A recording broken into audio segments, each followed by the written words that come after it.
कभी दुनिया के सबसे अमीर लोगों की लिस्ट में नाम और आज कर्ज केस और गिरती कंपनियों की खबरों में जिक्र। ये कहानी है अनिल अंबानी की। रिपोर्ट्स के मुताबिक हाल ही में अनिल अंबानी को परिवर्तन निदेशालय यानी ईडी से बड़ा झटका लगा है। ईडी ने एंटी मनी लॉन्ड्रिंग कानून के तहत अनिल अंबानी के घर एबोट को कुर्क किया है। इसकी कीमत करीब 3,716 करोड़ रुपए है। ये शानदार घर 66 मीटर ऊंचा है। इसमें 17 मंजिलें हैं।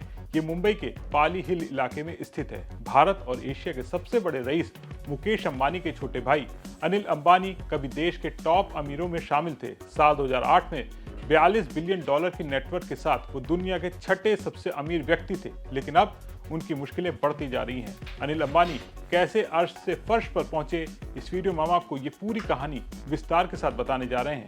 नमस्कार, मैं सौरभ दीक्षित और आप देख रहे हैं विस्तक। अनिल अंबानी कोई आम बिजनेसमैन नहीं थे। वो उस साम्राज्य के वारिस थे जिसे खड़ा किया था धीरू भाई अंबानी ने, और साथ था बड़े भाई मुकेश अंबानी का। 2000 के दशक की शुरुआत में रिलायंस ग्रुप देश की सबसे ताकतवर कंपनियों में से एक था। अनिल कॉन्फिडेंट थे, तेज थे और नए जमाने के बिजनेस में भविष्य देखते थे। टेलीकॉम, पावर, इंश्योरेंस, फाइनेंस सब कुछ चाहिए था उन्हें। फिर आया साल 2005 और परिवार के बिजनेस बढ़ गए। मुकेश के पास पेट्रोकेमिकल और ऑयल, अनिल के पास टेलीकॉम, फाइनेंस, पावर जैसे फ्यूचर सेक्टर। अनिल ने अपना ग्रुप बनाया ADAG। 2008 में उन्होंने रिलायंस पावर का IPO लॉन्च किया। IPO 70 गुना सब्सक्राइब हुआ। देश का सबसे बड़ा IPO। उसी साल अनिल अंबानी दुनिया के छठे सबसे अमीर इंसान बने। नेटवर्थ 42 अरब डॉलर। सब कुछ परफेक्ट लग रहा था, लेकिन यहीं से कहानी पलटने लगी। पहला झटका लगा गैस विवाद। अनिल का दादरी पावर प्रोजेक्ट सस्ती गैस पर निर्भर था। गैस आनी थी KG D6 से, जो कंट्रोल में था मुकेश अंबानी के। दाम को लेकर विवाद हुआ। मामला सुप्रीम कोर्ट तक पहुंचा। गैस महंगी होगी, प्रोजेक्ट की लागत बढ़ गई। पहला बड़ा प्लान ही लड़खड़ा गया। दूसरा झटका कर्ज और विस्तार। अनिल की स्टाइल अलग थी। बड़े प्रोजेक्ट, विदेशी कंपनियों से डील, तेजी से विस्तार, लेकिन इसके लिए चाहिए था पैसा, बहुत सारा पैसा। फिर आया साल 2008 का global financial crisis. Lehman brothers गिरा, दुनिया हिल गई। बैंक सख्त हो गए, कर्ज मिलना मुश्किल हो गया और अनिल के पास कैश की कमी पड़ने लगी।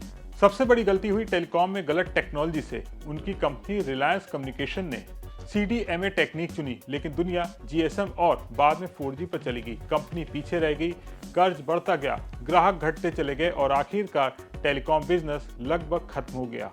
अनिल सिर्फ टेलीकॉम या पावर तक नहीं रुके। हॉलीवुड स्टूडियो से पार्टनरशिप, मल्टीप्लेक्स चैन खरीदी, डिफेंस सेक्टर में एंट्री, हर जगह मौजूद, लेकिन फोकस बिखरता चला गया।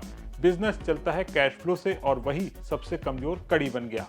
धीरे धीरे हालात इतने बिगड़े कि कर्ज चुकाने में दिक्कत आने लगी। कानूनी मामले, जांच एजेंसियों की पूछताछ और साल 2020 में लंदन कोर्ट में उनके वकील ने कहा अनिल अंबानी दिवालिया हैं, नेटवर्थ जीरो है। सोचिए, जो कभी दुनिया के टॉप अरबपतियों में शामिल था, वो खुद को दिवालिया घोषित करने की स्थिति में पहुंच गया।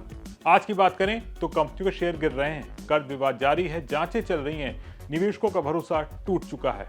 कुल मिलाकर अनिल अंबानी की मुश्किलें खत्म होने का नाम नहीं ले रही हैं। आप अनिल अंबानी के बारे में क्या सोचते हैं और आपको क्या लगता है, अनिल अंबानी की मुश्किलें और बढ़ने वाली हैं या फिर अनिल अंबानी फिर से वापसी कर सकते हैं? कमेंट बॉक्स में लिखना ना भूलें। वीडियो पसंद आया हो तो उसे ज़्यादा से ज़्यादा लाइक और शेयर करना मत भूलिएगा और बिजनेस जगत की तमाम बड़ी खबरों को देखने के लिए बने रहें विस्तक के साथ।